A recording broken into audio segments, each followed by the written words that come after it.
started as far as the interior goes, because who doesn't like a good interior? Got same old gnarly wheel, whatever, but I have a door handle. So if anyone noticed, I didn't have a door handle on my door cards. That is all back on, and that's good to go. Pretty excited to have a door card. It was just annoying with having my window like shaking and flopping. It was annoying. Next up, I already talked about that. I got one of these from Amazon. I'll put a link in the description. It has a voltmeter in it, and it's nice so I can charge my phone, my GoPro, and stuff like that on the track. So pretty excited about that. And let's get into underneath the bay. I didn't have to do a whole lot, but it's worthwhile talking about because this stuff is whatever.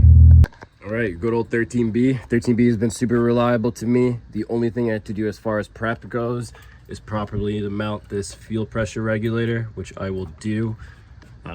Now, some things happened and I didn't film it because I would have been more pissed off having to film what happened. My car has been leaking a profuse amount of oil, and well, actually, let's step back. Before I even head into the oil leaks, a few things. You don't want worm style clamps. You want these style clamps for your fuel lines. So I have these on all my fuel lines now. So God forbid, like we don't have a fire or anything. Next up, I got some M16 by 1.5 to 5/16 inch fittings for my oil catch can. This is like the Amazon Evil Energy one. And I have 5/16 like fuel line I had sitting around. So that's hooked up here on the center port, the filler neck, and then one on the rear iron over here. So catch can is all handled and secured, which is good.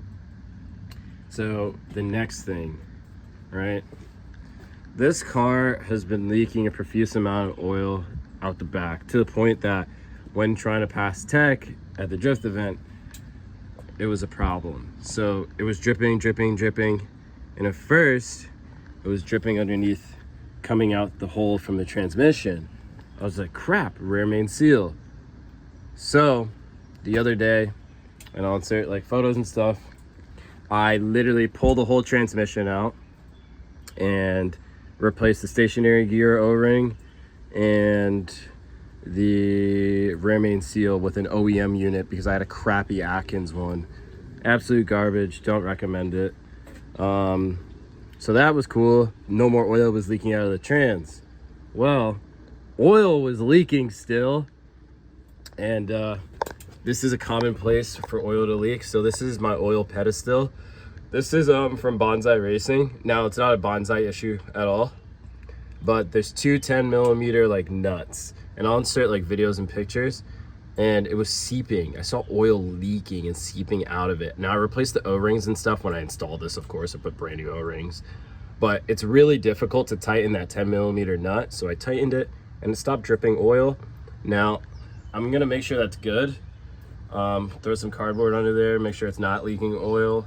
But I know as far as oil leaks, this is the only place that it's been like the source of an oil leak. I've replaced the oil pressure sensor already and all of that, and I put PTFE tape or whatever, so that's not the source of it. Aside from all the boring stuff, I'm still gonna be drifting on these same tires. I literally have not even burned through them, so that's all good. And I'm just gonna be bringing my Advan Onis as my spares. That's good. I didn't align it. I might have to just do a toe plate alignment on the front, and that's really it. Like as far as drift prep goes, I really have just driven this car. I brought some spark plugs. I did an oil change, did obviously trans fluid since I had to pull the whole transmission out. Probably should wash it, but yeah, that's literally it. I'm gonna go try to look at this oil leak and then prep for this event, get all my cameras and everything charged up, and maybe get some spare stuff I'll need. Oh yeah, I also threw a new starter in it, so this car starts right up, which is great. The starter was like becoming a problem, so hear this insane starter. This starter sounds like it's the Duralast Gold joint, so it sounds like a spaceship.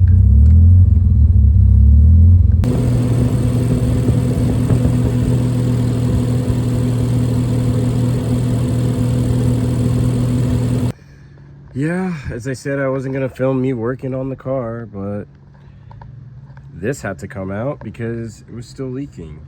And I'm thinking I'm just gonna put a layer of RTV around here, keep the O-rings like that. But I tried calling Bonsai, they're not picking up. But I'm just gonna put RTV on there, like some black RTV, and let it seal like that because this is just starting to get annoying. All right, on to the next option, RTV and an O-ring. Let's see if this leaks. And it's in. All right, gave it an hour, let it heal, started up the car, got my cardboard, and I'm yet to see a drop, so I'm just gonna keep watching it and make sure that we're leak free, but I don't see a speck of oil. Well, I think I spoke too soon. Wonderful. My lover came over. Look at what we just discovered. After filming and putting the camera there, we realized that oil was seeping. This is hand loose.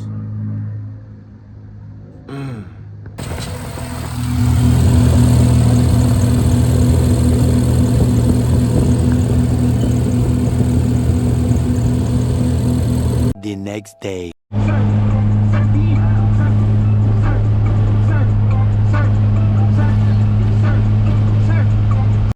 Pass tech with minimal complications. We got our sticker. So we'll go right here. Need to make a mount for the oil catch can and fuel pressure regulator, but aside from that, everything else was fine. There's like a little bit of wobble with these PBM coils and the washers. I'm gonna probably try to see if I can like alleviate that, but whatever. It's good, it's safe. It drives straight and stable on the highway, so. I'm gonna go watch these guys run the skid pad and take some notes. Yeah, it is. Took some notes. I'm with my boy Aaron. Got Zach. We go back from skating and we're like locals, so like he's gonna be drifting soon. Yep. He has the S2000, we got the Miata, so we got a little squad going. But my group's about to go up, so gonna get my car started and start learning things. Some ride-alongs, man. Yeah. Come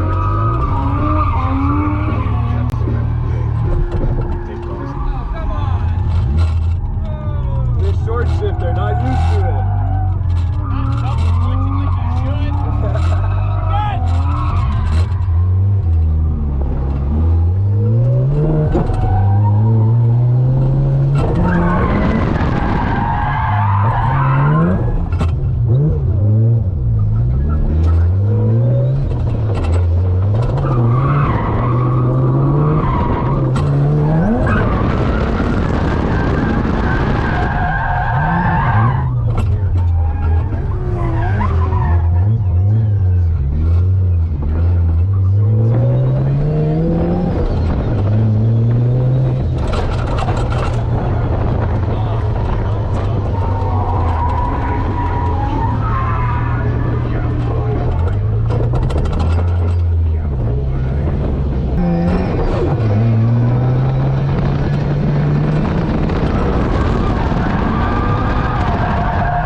I forgot I was even filming. This happened from that accident.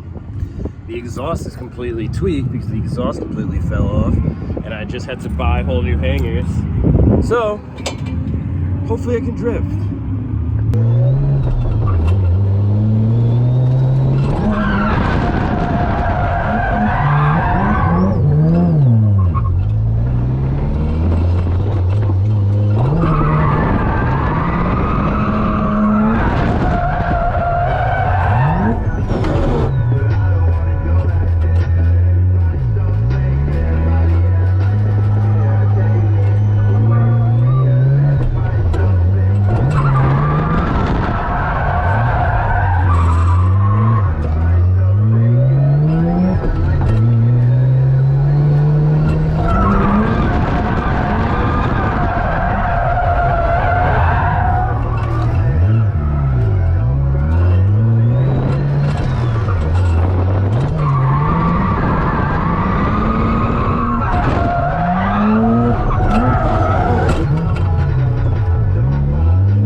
day.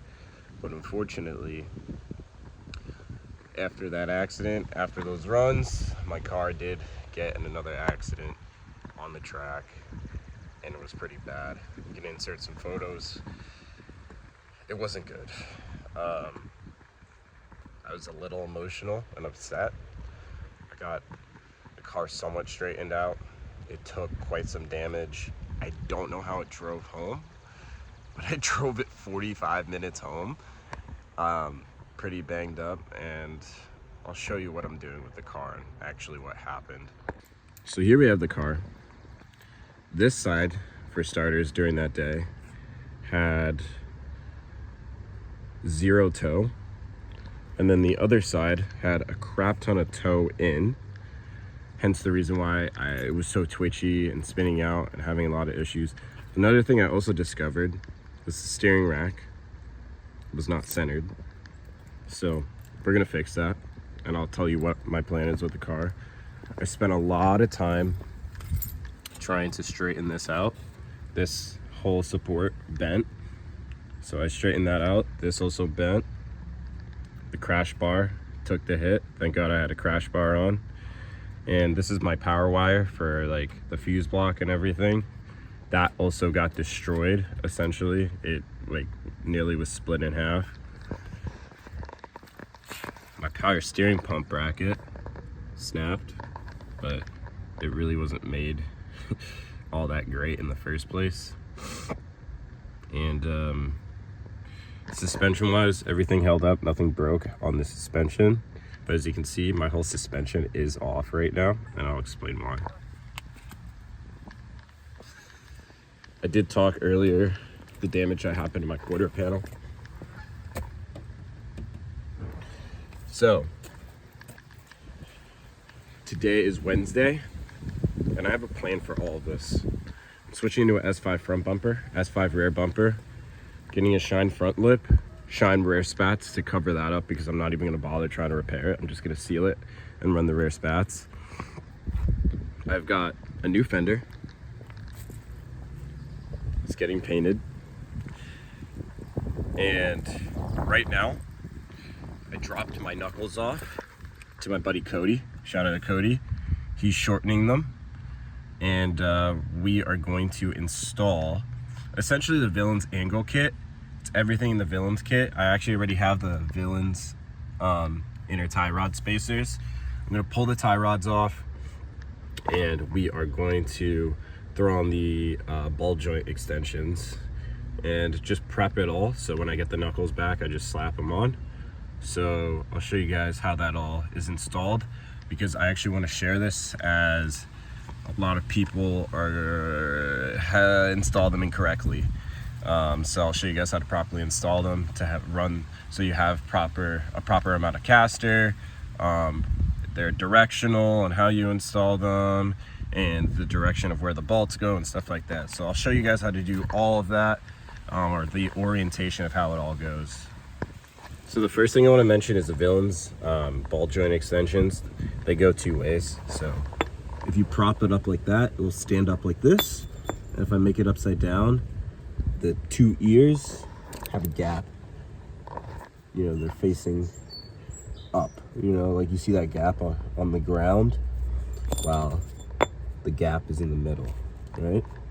So you have this gap in the middle. So when you install it, you want it facing with the gap like that in the middle. You want it facing outwards like this. This gives you more front caster, so you have better front steer. So as I said, you put it like that, it will be facing this way. So I'm gonna take this ball joint off and do that. All right, so as I said, you want it with that gap like this, and when you face it outwards, you'll take your ball joint and lay it up like this, right? So two of the ball joint holes should line up. And let me see if I remember. Give me one moment. For the ball joint, you have on the Villains kit, you have two small bolts, and then you have two long bolts. So, oops, you have 2 long bolts like that. So the 2 small bolts go here at the top, like so. And if I figure out what size it is,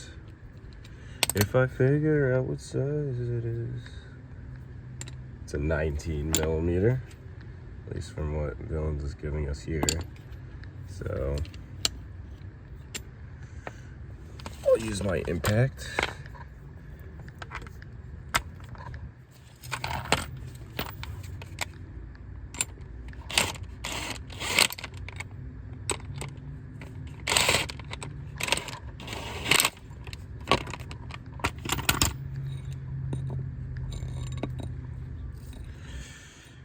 And it will attach onto this lower control arm with the bolts. How do I explain this? I'm forgetting stuff. I'll be right back. So then, as far as the Villains kit goes, you're gonna have 2 short bolts and then 2 long bolts. So you're gonna, as I said, you want it facing with that gap in the middle, like that. So we're gonna have it facing this way. And we're gonna take our ball joint and line up the bolts at the top, like this. Now, when you do this, you're gonna take the short bolt.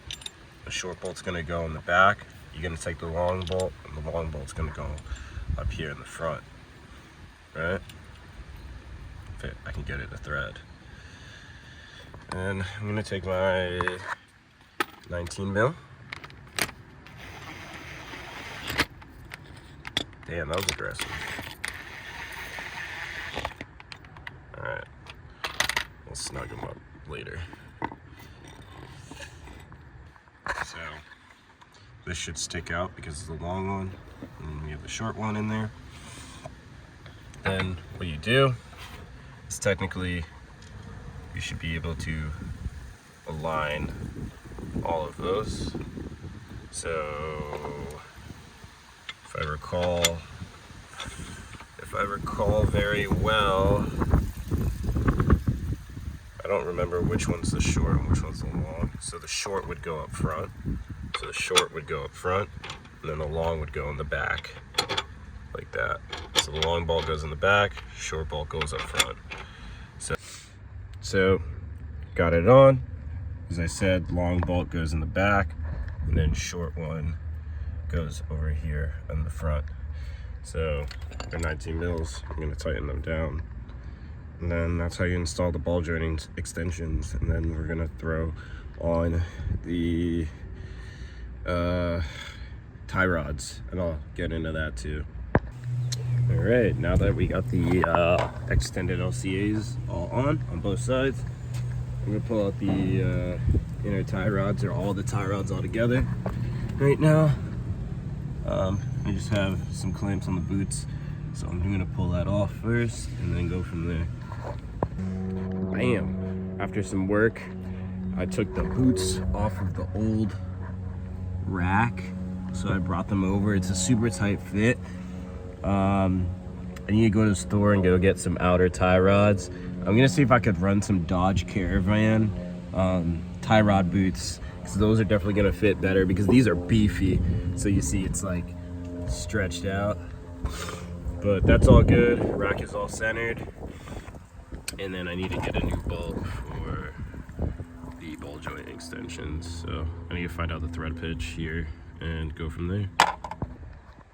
Back here again because I had to change something. I want to run a sway bar. Talk to Nate from Villains. Essentially, this is how you're supposed to run it.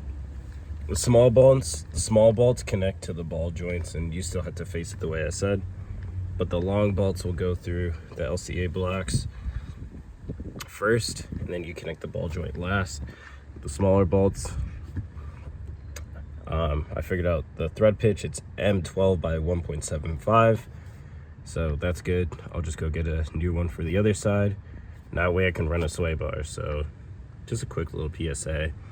Sway bar does a lot of good for the car, and I don't see why I shouldn't run it. I like running a sway bar, so there is that. Next day, got some things. Replace this bolt. I know it's extra long, but it just goes underneath the ball joint, so it's whatever. It's the shortest bolt I could find at Ace Hardware. M12 by 1.75. Got some 06 Dodge Caravan inner tie rods. It seems to be that they're actually pretty long, but I guess that's what Villains uses, so might as well use the correct stuff and hope that it doesn't give me any issues as far as clearance goes. But I also have I had the S14s, so we'll see how that works. I'll just throw it in on the other side. Oh, hey there, I forgot to film. Been working on designing a whole new power steering pump bracket. So I made this bracket over here, which looks really good. This one's a little messy. I can't weld. I don't have a weld or anything like that. So I have this going around here. And then have it going like so.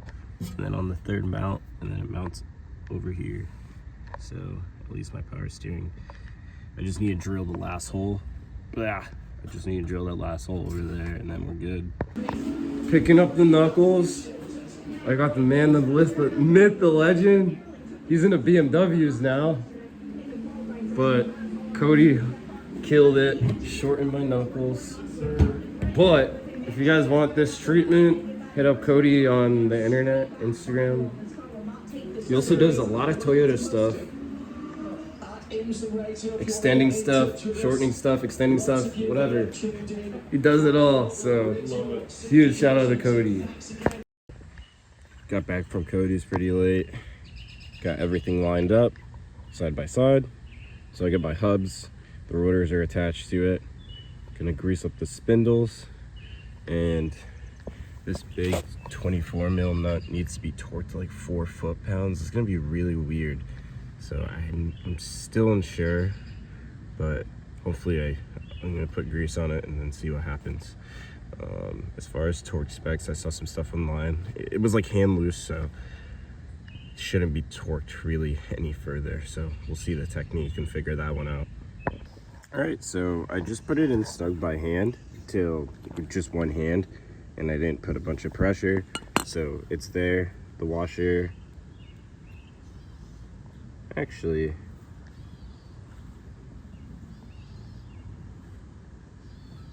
washer's in there, but should it be moving?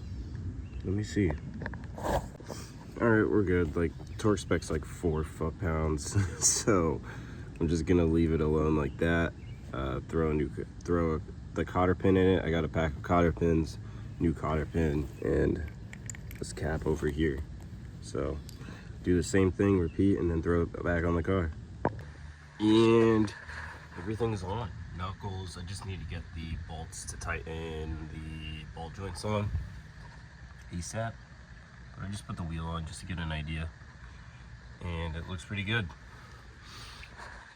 Give it an angle in the other direction. Center the rack. Just did a little eyeball alignment.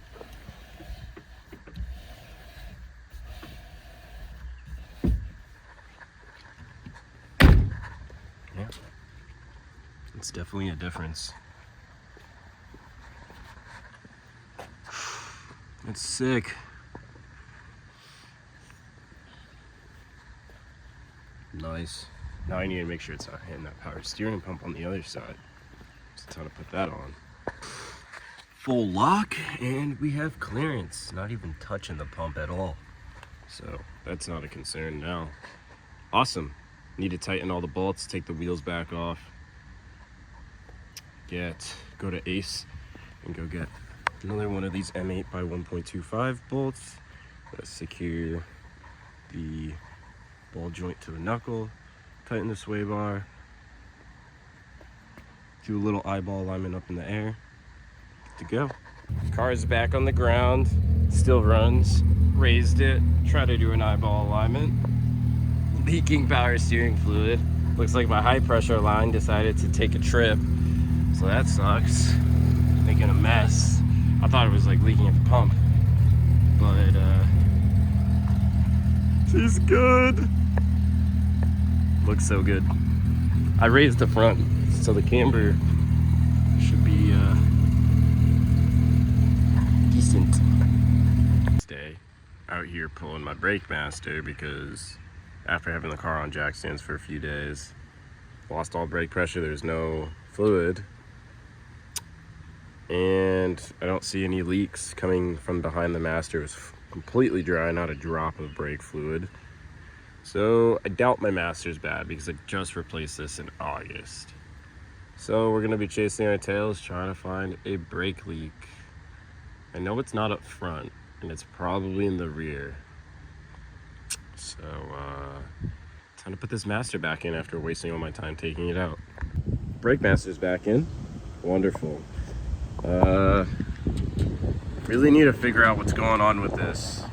So I'm go buy stuff and just throw parts at it. From the parts store, got this T fitting, 3/16 inch by 3/16 by 3/16, which is also equivalent to M10 by 1.0. This is the fitting that goes in the rear to the calipers, so hopefully this fixes the issue. We shall see.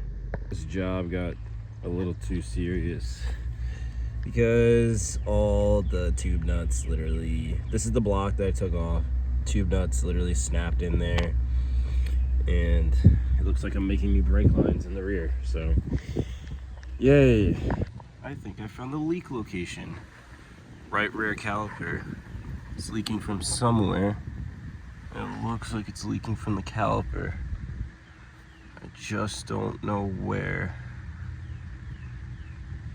This is definitely puzzling. Well, I broke the rear brake line, so I'm gonna have to fix that regardless. But it looks like it's leaking from the caliper. So this is driver's side rear, and then that goes off to the T to passenger side rear. So I just need to flare these, get tube nuts, put them back in the car. I'll have brake lines, and then we can kind of investigate what's going on with the caliper. Maybe it's a bleeder screw. Maybe. Went to the store for the 10th millionth time. Got some tube nuts. 3/16 tube size, M10 by 1.0 is what this is for. So if you guys are curious, that is what this is for. If you go to advanced, that's the part number. So time to do something I haven't done in some time. I don't like doing this shit either. After fighting with the flare tool for the longest, we got our lines made with our double flare nuts. A little scratched up, but that was just me battling with it. Pretty much every time it goes on crooked, I like gotta force it to get balanced with that $40 tool, but let's put it in the car.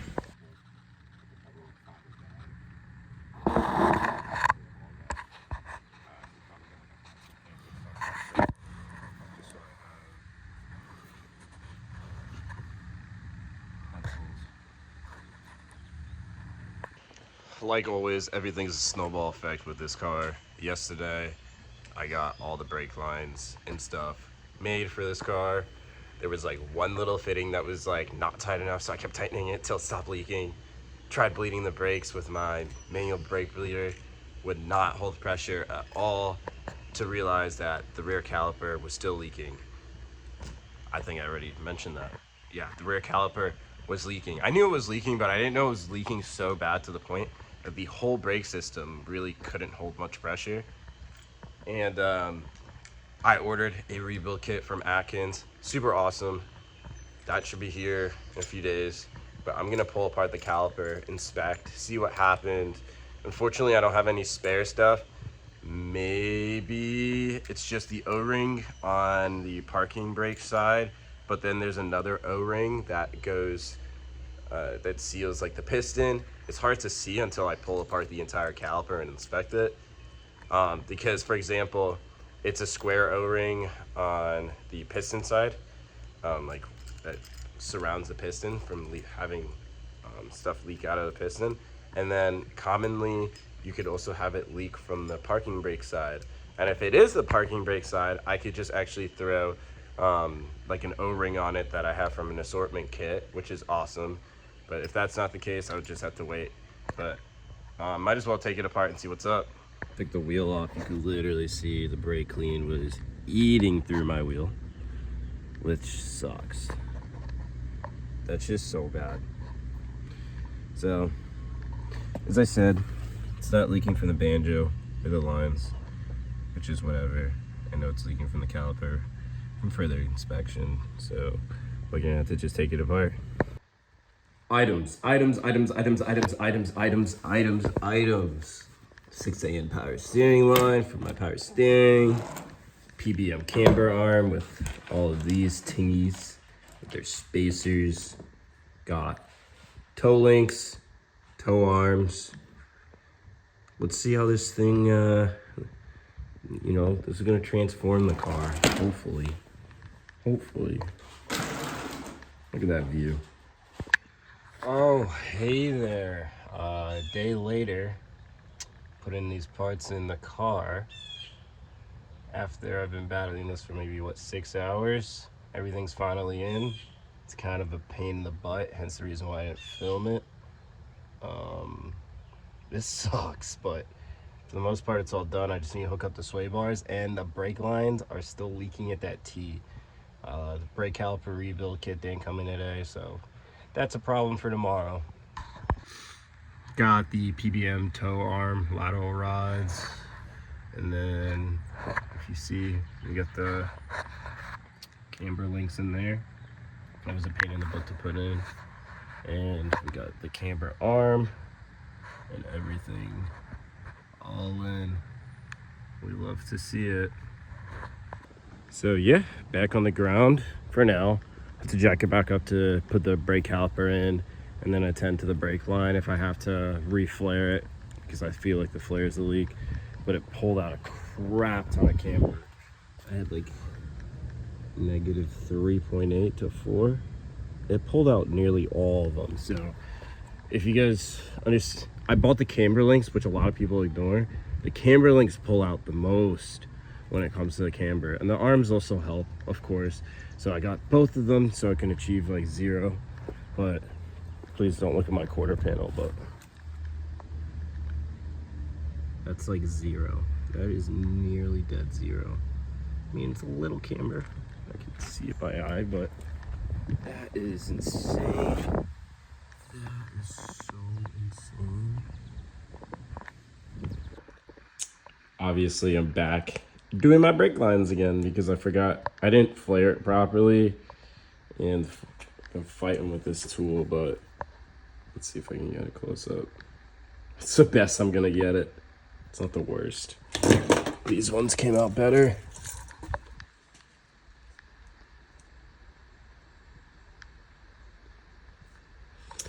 Time to put it back in the car. Upon my journey, I got 2 things. Caliper rebuild kit, so we could rebuild this caliper. Probably rebuild the other one in the future. Ice cream, because I'm severely depressed. It's not even funny anymore. But it's got all the sauce. Hell yeah. Calipers rebuilt. That wasn't too bad. I'd say the hardest part is I actually didn't end up replacing the seal on the e-brake. That thing was just being annoying, so I didn't replace that, but replace obviously the piston O-ring, the e-brake O-ring, the dust boot. It looks really good. Time to put it back in the car and put all this stuff back on.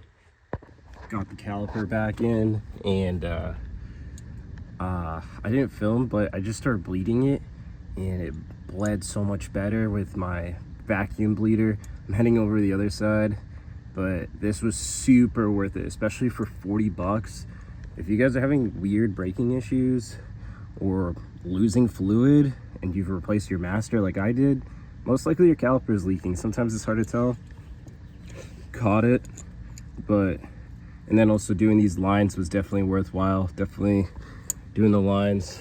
I I had like a small little leak, just had to tighten one of the flares that I did here.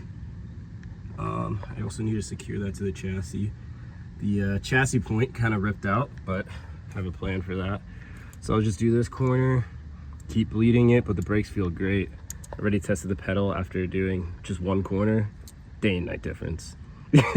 So I can imagine what it's like doing all 4 corners.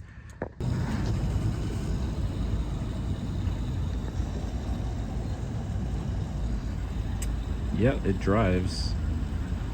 I need an alignment really bad. Well guys, she's home. Nothing broke. Heard some weird sounds up front. Couldn't tell you what they were, but it drove okay. None of this work is... The brakes felt good though. None of this work will really hold any value until I get an alignment. The alignment is actually atrocious. In my eyes, I'm not doing eyeball alignments anymore. But pretty happy with the results. Car, gonna try to lower the rear a little bit because I can't tell if it's raking. You guys think it's raking? That's like even, which is kind of depressing. So, but man, maybe I should run a 225 in the rear instead of a 215. That's wild. Is it raking? What do you guys think? Beautiful Sunday, no work. Got the starb. Doing a little toe plate alignment. As you can see, got this side squared away. Just running 0 toe up front. But pretty impressed with these toe plates. It's working good. So onto the other side. Finish my eyeball alignment. We'll turn on the power steering switch and we'll see how this car drives. I can already feel the difference at low speeds. It's not catching or doing anything weird. The brakes also feel really good. Hell yeah. All right, I'll be right back when I get out of here. Steering wheel's a little bit crooked, but drives pretty good so far.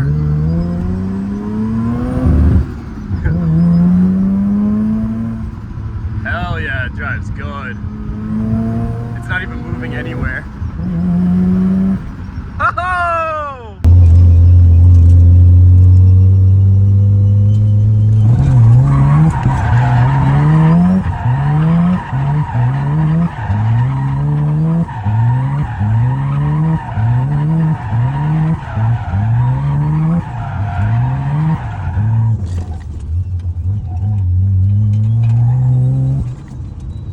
Holy shit.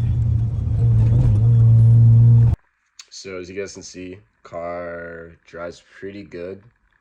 If you made it 40 minutes deep into this video, I applaud you for suffering through my very monotone, generic voice. But angle kit was definitely a really good move.